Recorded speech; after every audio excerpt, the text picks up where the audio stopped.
Hello दोस्तों, सभी लोगों को गुड मॉर्निंग। हमारा लेक्चर सेकंड, टीचिंग एप्टीट्यूड। क्या? टीचिंग एप्टीट्यूड का सेकंड लेक्चर स्टार्ट है। चलो स्टार्ट करते हैं। यूजीसी नेट पेपर 1 के लिए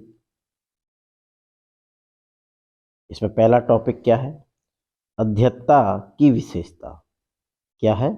अध्येता की विशेषता, लर्नर्स कैरेक्टरिस्टिक क्या होते हैं। ठीक है, चलो देखते। अध्येता ही देश के भावी कर्णधार है। उन्होंने क्या किया? अध्यथा ही देश के भावी कर्णधार है। क्या है? कर्णधार। निश्चय ही अध्यथा जीवन का महत्वपूर्ण काल है। अध्यथा जो है वो जीवन का क्या है? महत्वपूर्ण काल है। जन्म के समय बालक अबोध होता है। जब जन्म लेता है उस टाइम कैसा होता है बालक? अबोध होता है। शिक्षा के द्वारा उसके जीवन का लक्ष्य निर्धारित किया जाता है।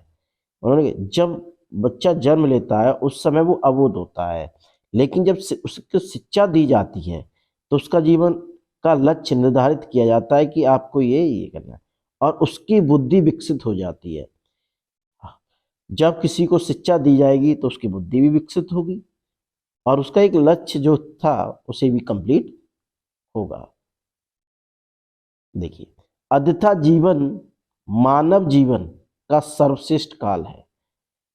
उन्होंने क्या बोला? जो अध्यता है, लर्नर है, वो अध्यता जीवन मानव जीवन का सर्वश्रेष्ठ काल है। उसका जो सर्वश्रेष्ठ काल है वो क्या है? अध्यता जीवन। यह भावी जीवन की आधारशिला है। जो उसका जो फ्यूचर बनाता है, जो उसका भविष्य बनाता है, उसका क्या है? आधारशिला है ये। इस काल में मनुष्य जो कुछ भी सीखता है वह आजीवन उसके काम आता है। जैसे छोटे से स्टार्ट करते हैं अपनी स्टडी पढ़ाई, तो वो जीवन भर उसके क्या आती है? काम आती है। अध्यता जीवन मनुष्य के जीवन की ऐसी विशिष्ट अवस्था है जिसमें उसे सही दिशा का बोध होता है। किसका बोध होता है?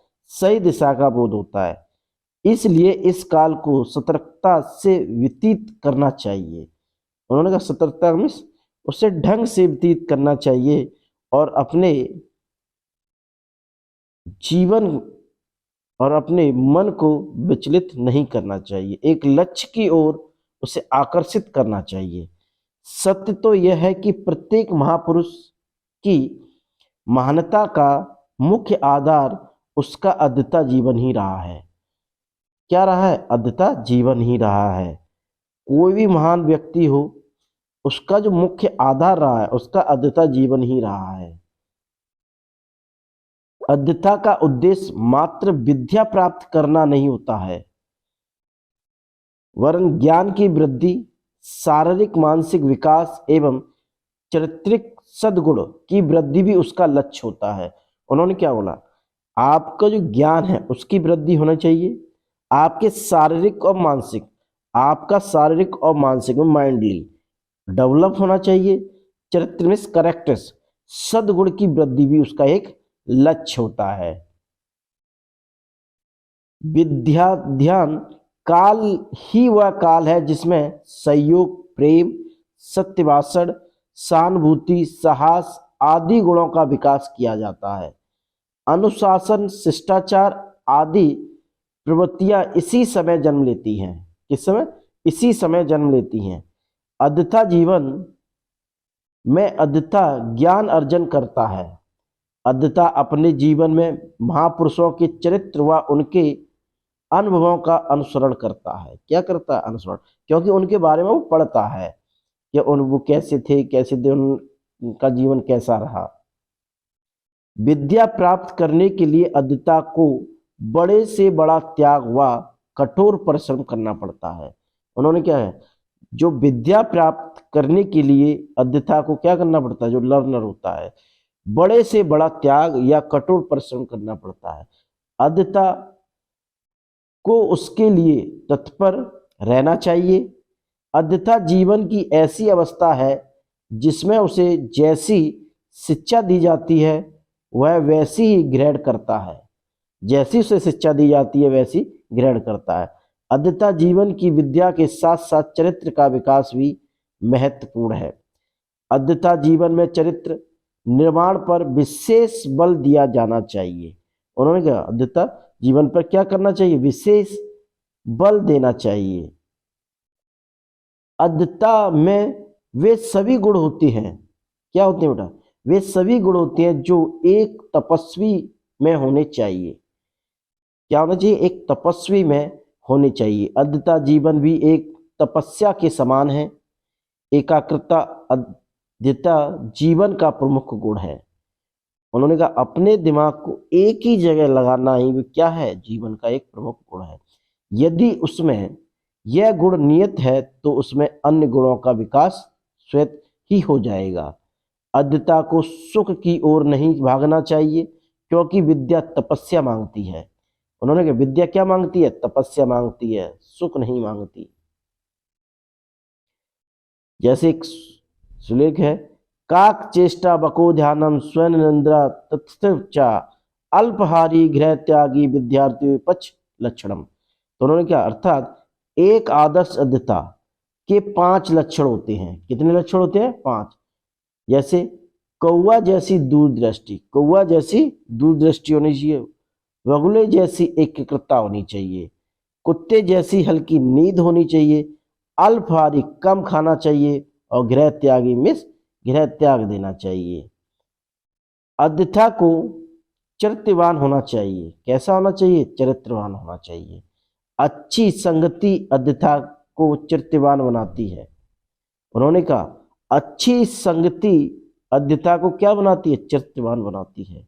गुरु संगति में रहकर अद्यता सद्गुण ग्रहण करता है और आज्ञावान बनता है। जब वो गुरुओं के साथ रहता है तो कैसा बनता है, सद्गुण ग्रहण करता है और आज्ञावान बनता है। चरित्रवान अध्ययन अद्यता को विद्या के साथ साथ अन्य लाभ भी प्राप्त होते हैं। क्या होते हैं, अन्य लाभ भी प्राप्त होते हैं।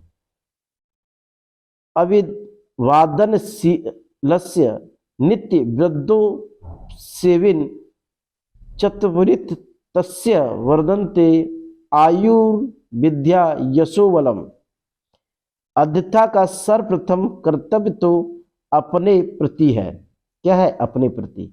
यदि वह त्यागी तपस्वी अपने प्रति कर्तव्य का निर्वह नहीं कर रहा है तो समाज और राष्ट्र के प्रति भी कर्तव्य का निर्वह नहीं कर सकता है। देश की स्वतंत्रता की रक्षा करना प्रत्येक अद्यता का कर्तव्य है। क्या है, प्रत्येक अद्यता का कर्तव्य है। देश के प्रत्येक अद्यता का कर्तव्य है कि वह उत्तम शिक्षा प्राप्त करके अपना सर्वगुण विकास करे और उसका कर्तव्य करे कि वह देश और मानवता की उन्नति के लिए कार्य करे। क्या करे, कार्य करे। अद्यता जीवन में अद्यता की स्थिति एक कच्ची मिट्टी के समान होती है। कैसी होती है, एक छोटा बच्चा होता है, उसे जो भी सिखाओगे आप वो भी सीख जाएगा। इस समय में ही उस मिट्टी को विकृत होने से रोका जा सकता है। इस समय उस मिट्टी को ऐसे सांचे में ढालना चाहिए जिस तरह एक कुम्हार कच्ची मिट्टी को बर्तन में बदलकर सुंदर आकार प्रदान करता है। उसी प्रकार अद्यता के देश के भावी कर्णधार हैं। इन्हीं के ऊपर देश का भविष्य निर्भर है। अतः इन अद्यताओं को आवश्यकता अनुसार सुअवसर प्राप्त होना आवश्यक है, क्योंकि त्यागी तपस्वी और सन्नागरिकों से ही समाज और राष्ट्र की उन्नतिशील होता है। क्या होता है, उन्नतिशील होता है। Next class lecture 3 next class होगा। हमारे चैनल को लाइक, कमेंट और शेयर, सब्सक्राइब और वॉच जरूर करें। Thank you very much.